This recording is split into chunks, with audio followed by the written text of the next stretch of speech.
अस्सलाम वालेकुम। आप देख रहे हैं पाक ज़ेन 24 न्यूज़। मैं हूं आपकी होस्ट शुमाइला खान। कराची से रिपोर्ट कर रहे हैं इरफान शेख। सूबाई वज़ीर मोहम्मद साजिद जोखियों की ज़ेर सदारत ज़िला काउंसिल कराची के हेड ऑफिस में तरक्याती स्कीमों के मुतालिक अहम इजलास मुनक़िद किया गया।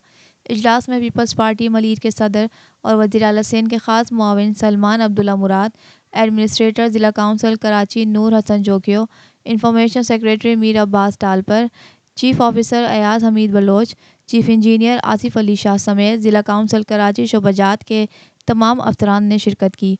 इजलास में ज़िला काउंसिल के अफसरान की जानिब से सालाना रिपोर्ट पेश की गई, जबकि इजलास के बाद मलीर के मुख्तलिफ इलाकों में मच्छर मार स्प्रे मुहिम शुरू करने की तकरीब का इफ्तिताह भी किया।